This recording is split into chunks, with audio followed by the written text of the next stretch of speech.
everybody, this is Worre, and welcome to networkmarketingpro.com. Today, I want to talk about network marketing and the media. The press, television, magazines, newspapers that love to, for the most part, to throw out negativity about the network marketing profession. You see a lot of it. If you get involved in this profession for any period of time, there's occasionally the people who will write a responsible article about the benefits of network marketing for young people, for retired people, for unemployed people, for options for part-time income, that type of thing, how to take care of your retirement, that type of thing. And then you have this other group that likes to throw out the negativity. And I think they do this. It's been a thorn in our sides for a long time, and some of it's self-inflicted. I'll talk about that in a second. But I think it happens, number one, because people are ignorant to what network marketing is, and they choose that ignorant path versus deciding to learn something about our profession. Number two, if it bleeds, it leads. Negative sells. So people like throwing negative stuff out there because it gets attention. People defend it, they go back and forth, they fight over it, and that's what media likes. It creates ratings, it sells copies, it's interesting for people. And part of, while we're doing this network marketing documentary, is part of the reason why we're doing the documentary is to put out our story as to the benefits of network marketing. But I interviewed a lady by the name, her name is Dr. Linda Farrell. She's a business professor at the University of New Mexico, and she's an ethics. She's on these ethics boards, and she's on all these national. She has all these the list of criteria as to why she's an expert into our profession. And she gave me an insight. It's really interesting. She said in our universities, the journalism schools and the business schools hate each other. Isn't that interesting? Journalism hates business. And because of that, business gets irritated with the journalism people. She said, and that friction that starts in the universities moves forward out into the rest of the world. And anytime a journalist has a chance to poke at business people, entrepreneurs, they get a smile on their face. They enjoy it.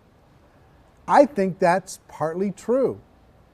And the journalists like to put out a whole bunch of false statistics about the success rate in our profession and all these different kinds of things. It would be interesting sometime to put the same spotlight back on the journalists.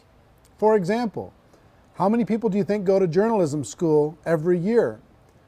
How many of those people never graduate? I wonder if those people are offered a buyback for the college credits that they put in that they didn't complete. How many of those graduate? How many of those get a job in journalism? If they don't get a job in journalism, well, that school is a complete scam. If they get a job in journalism, how many of them get a good paying job in journalism? How many of those people get on television?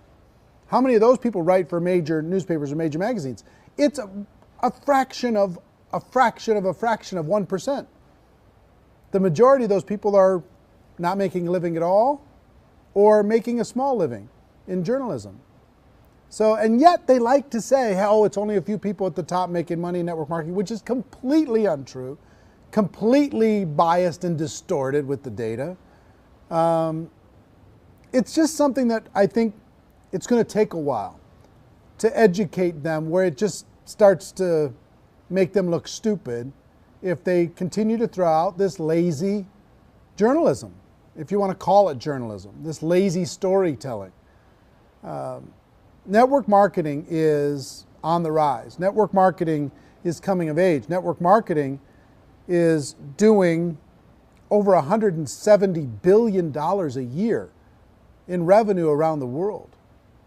There's almost $200 million a day paid out in commissions in the network marketing profession to distributors all over the world.